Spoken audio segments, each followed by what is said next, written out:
નમસ્કાર, આપ જોઈ રહ્યા છો સંદેશ ન્યૂઝ. આપની સાથે હું ભાવિની અને મહત્વના સમાચારથી શરૂઆત કરીએ. નાયબ મુખ્યમંત્રી હર્ષ સંઘવી સુરતની મુલાકાતે પહોંચ્યા છે. બપોરે 1 વાગ્યા સુધી સ્નેહ મિલન સમારોહ યોજાશે. સરસાણામાં કન્વેન્શન હોલમાં સ્નેહ મિલન સમારોહનું આયોજન કરાયું છે. સુરત પોલીસના અધિકારી કર્મચારીઓ હાજર રહ્યા તો મોટી સંખ્યામાં ભાજપના કાર્યકર્તાઓ પણ ત્યાં હાજર છે. તો નાયબ મુખ્યમંત્રી તરીકે પદભાર સંભાળ્યા બાદ સુરતની મુલાકાતે હર્ષ સંઘવી આજે દિવાળીના અવસર પર પહોંચ્યા છે. ત્યારે મોટી સંખ્યામાં ભાજપના કાર્યકર્તાઓ પણ ત્યાં ઉપસ્થિત છે. આ સાથે જ ગૃહ રાજ્યમંત્રી છે.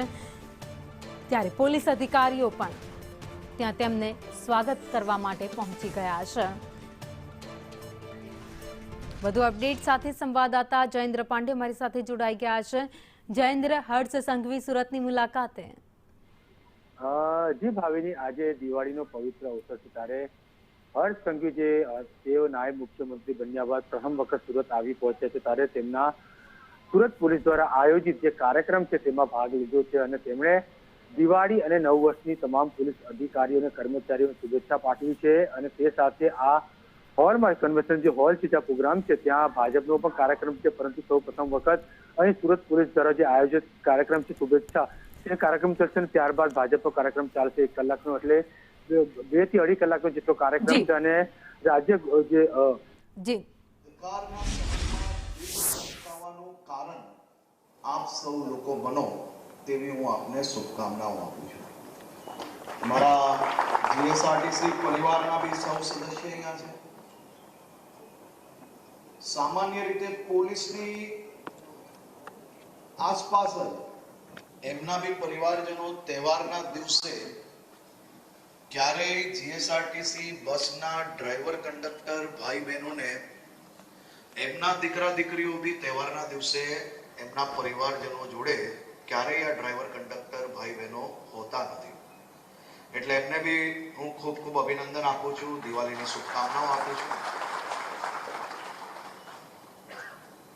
દર વર્ષની જેમ નવા વર્ષની બદલે આજે તમારા સૌનો ડબલ ટાઈમ ના બગડે તે માટે આપણે દિવાળીનો કાર્યક્રમ એક સાથે જ કરી લીધો, જેથી તમારો સમય બચી શકે અને વધુમાં વધુ તમે સૌ લોકો પોતાના પરિવારજનો જોડે પોતાના જિલ્લાઓમાં પોતાના ક્ષેત્રોમાં આપ સૌ લોકો કામગીરી કરી શકો. આજે ભૂપેન્દ્રભાઈ પટેલની ટીમના સદસ્ય તરીકે, એમના સાથી તરીકે, એમના ઉપમુખ્યમંત્રી તરીકે શપથ લીધા પછી, ચાર્જ લીધા પછી મારે પહેલી વાર સુરત આવવાનું થયું અને સુરતના દિવાળીના પ્રસંગે આપ સૌ લોકોને મળવાનો મને અવસર પ્રાપ્ત થયો છે.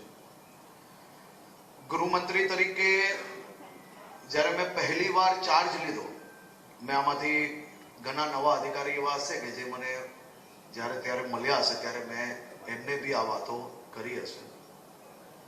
ગૃહમંત્રી તરીકે જ્યારે મેં પહેલી વાર ચાર્જ લીધો ત્યારે મેં બહુ સામાન્ય રીતે, અનેક લોકો મને એમ કહેતા હતા કે ગૃહ વિભાગ એટલે સૌથી મોટી ચેલેન્જ છે, ગૃહ વિભાગને સમજતા સમજતા જ 2 વર્ષ 5 વર્ષ લાગી જાય. પરંતુ મેં એક નાનો એવો પ્રયાસ કર્યો હતો કે ગુજરાતની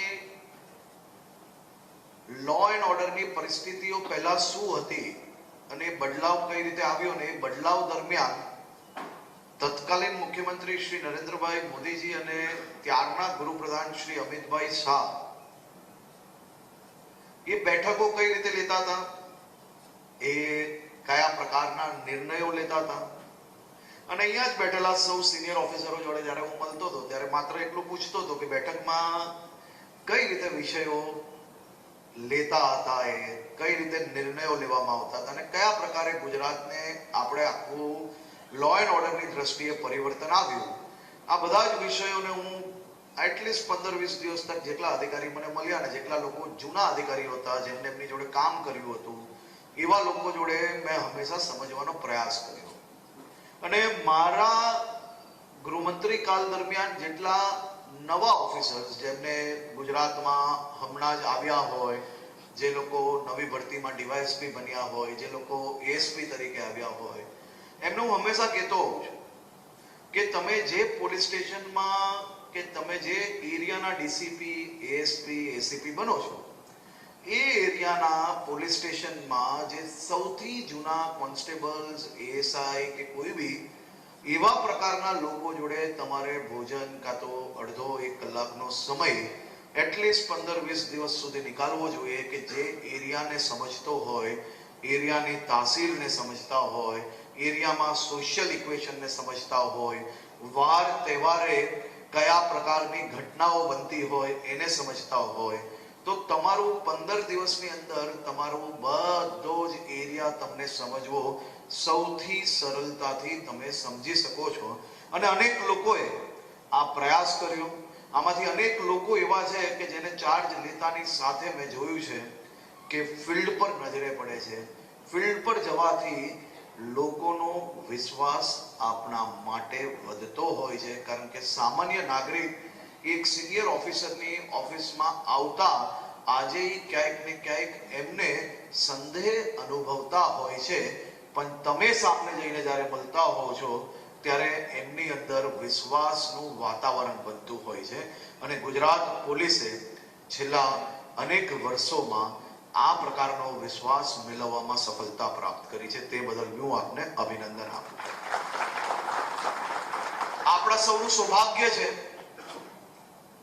કે આપણે મુખ્યમંત્રી તરીકે એક એવા વિચાર શૈલી જોડે જોડાયેલા વ્યક્તિત્વ કે જે ટીમ વર્કમાં માને છે, એક એવા ટીમ લીડર કે જે હંમેશા પોતાના સાથીને છૂટ આપતા હોય છે, એક એવા ટીમ લીડર કે તમારી કામ કરતા કરતા સારા વિચારો જોડે કરેલા કામમાં નાની મોટી કઈ બી ભૂલ થઈ હોય તો તમારા સાથી તરીકે ઉભા રહે છે, મુખ્યમંત્રી તરીકે નહીં. એવા ટીમ લીડર જોડે આપણે લોકોએ ગુજરાતમાં કામ કરવાનો અવસર પ્રાપ્ત થયો છે. તે આપણા સૌ માટે સૌથી મોટી વાત છે, સૌથી સૌભાગ્યની વાત છે. અને એમના જ માર્ગદર્શનમાં એમની ટીમમાં મને જે જવાબદારી હતી એ જવાબદારીનો સ્વરૂપ બદલાયો છે.